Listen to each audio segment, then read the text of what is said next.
दक्षिण अमेरिका का देश वेनेजुएला ने आर्थिक तंगी और भयंकर इन्फ्लेशन बोले तो मुद्रास्फीति से निपटने के लिए 10 लाख बोलीवर का नया करेंसी नोट जारी किया है। इससे पहले दुनिया के किसी भी देश ने इतना बड़ा करेंसी नोट नहीं छापा है। वेनेजुएला के वर्तमान मुद्रास्फीति के अकॉर्डिंग 10 लाख बोलीवर की कीमत आधा अमेरिकी डॉलर करीब 36 रुपये होगा। इतने में तो भारत में आधा लीटर पेट्रोल भी नहीं आएगा। बताइए दोस्तों कि एक समय था जब वेनेजुएला एक संपन्न देश था, लेकिन आज लोग भूख से मर रहे हैं। आज इसकी करेंसी में इतना ज़्यादा गिरावट आ चुका है कि लोग बैग और बोरों में भरकर नोट लेकर जाते हैं और हाथ में पॉलीथीन में भर के घर के लिए सामान खरीद कर लाते हैं।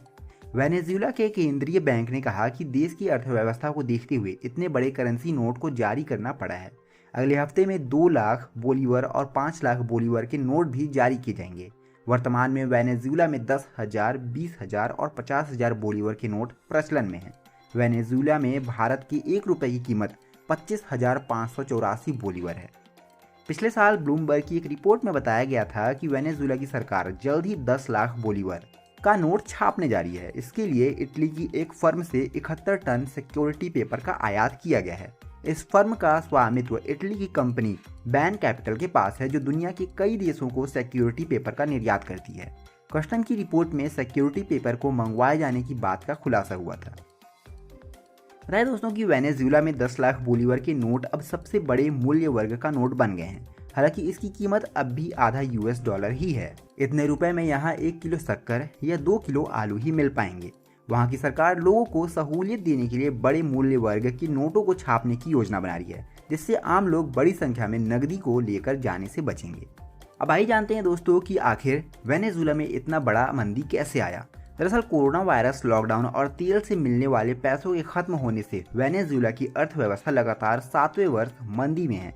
आशंका जताई जा रही है कि इस साल के अंत तक इस देश की अर्थव्यवस्था 20% सिकुड़ जाएगी। भ्रष्टाचार के कारण इस देश की अर्थव्यवस्था और बदतर होती जा रही है। इस समय वेनेजुएला में भ्रष्टाचार इतना अधिक है कि आपको पैदल चलने के लिए रिश्वत भी देनी पड़ सकती है। वेनेजुएला की अर्थव्यवस्था की हालत अब ये हो गई है कि देश को सोना बेचकर सामान खरीदना पड़ रहा है।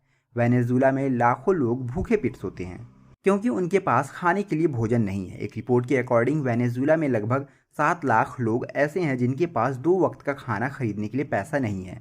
United Nation food programme agency ने फरवरी में कहा था कि वेनेजुएला के हर 3 में से 1 नागरिक के पास खाने के लिए भोजन नहीं है। वर्तमान समय में कोरोना के कारण हालत और भी ज़्यादा खराब हो गए हैं। बताइए दोस्तों कि वेनेजुएला एक समय लैटिन अमेरिका का सबसे अमीर देश था। वजह था इसके पास सऊदी अरब से भी ज़्यादा तेल था, सोने और हीरे की खदानें भी थी, लेकिन अर्थव्यवस्था पूरी तरह तेल पर टिकी है। सरकार की 95% इनकम तेल से ही होती रही। 1998 में राष्ट्रपति बने ह्यूगो सावेज ने लंबे समय तक कुर्सी पर बने रहने के लिए देश के सिस्टम में तमाम बदलाव किए। सरकारी और राजनीतिक बदलाव के अलावा सावेज ने उद्योगों का समीकरण किया, प्राइवेट सेक्टर के खिलाफ हल्ला बोल दिया। जहां भी पैसा कम पड़ा तो खूब कर्ज लिया और धीरे धीरे देश कर्ज में डूबता चला गया।